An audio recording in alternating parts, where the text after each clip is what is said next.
to leave Maidstone. Fawkes didn't make a move. In fact, he didn't so much as budge. There was a challenge in his eyes that I didn't like.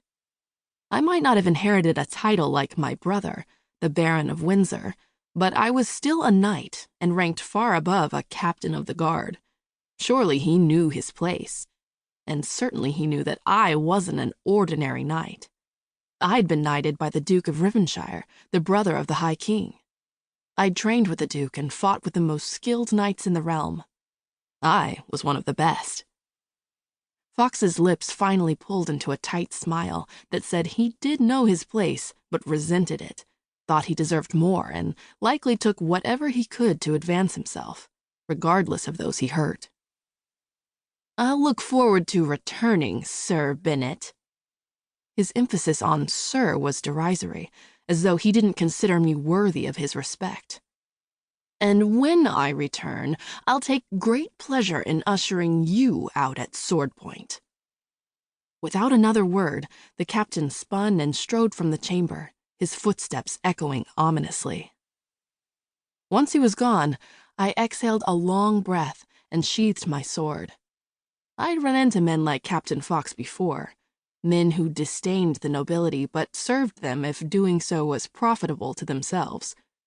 I had no doubt Lord Pitt had promised Fawkes a portion of the spoils that would come from taking over the Windsor estate. "Do you think Lord Pitt will allow 2 months?" Mother rose from her chair.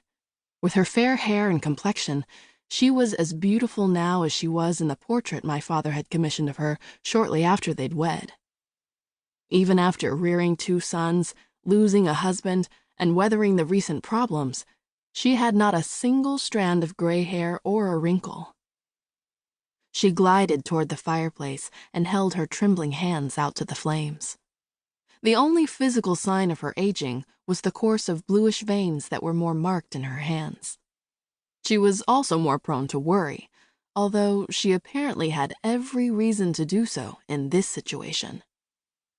"I shall pen a letter to Lord Pitt this very morning," I said, "and reassure him that we'll repay him every pence we owe." "'Tis not just Lord Pitt we owe," Mother said, rubbing her hands together and holding them out again toward the warmth. "We are in debt to many of the neighboring lords." The open ledgers on the desk behind me had already told me as much. I'd pored over them for hours. In fact, I'd done little else since arriving home 2 days ago.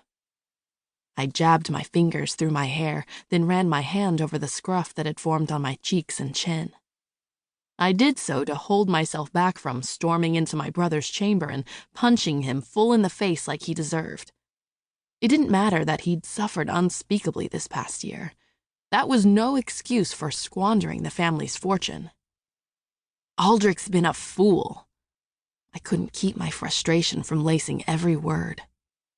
Both Mother's head and shoulders drooped. "If only I could have done more to help him. It's not your fault." She'd always been tender-hearted and permissive with her children and had left the disciplining to Father.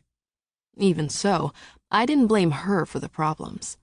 The only one to blame was Aldrich. I breathed out the need to hit him and sucked in the guilt of distressing my mother. I quickly crossed to her and put a gentle hand upon her shoulder. She lifted her wide blue eyes. That feature was the only thing I'd inherited from her. The rest, dark hair, tanned complexion, height, and breadth of shoulders, had come from my father, who'd boasted of a long bloodline of Norsemen. Mother smiled sadly and squeezed my arm in return. "I regret that your homecoming had to be under such dire circumstances." I thought of the parties the Duchess of Rivenshire had held that winter in honor of her husband's return, of the tranquility, the games and laughter, and especially all of the ladies that had congregated around me. I suspected the Duke had encouraged the gatherings in the hope that I would find at least one of the women suitable. My other 2 companions, Sir Derek and Sir Colin, had both wed not long after our return from the borderlands. But as of yet, even with all the young noblewomen I'd met in Rivenshire, no one had caught my attention. Of course, every woman paled in comparison.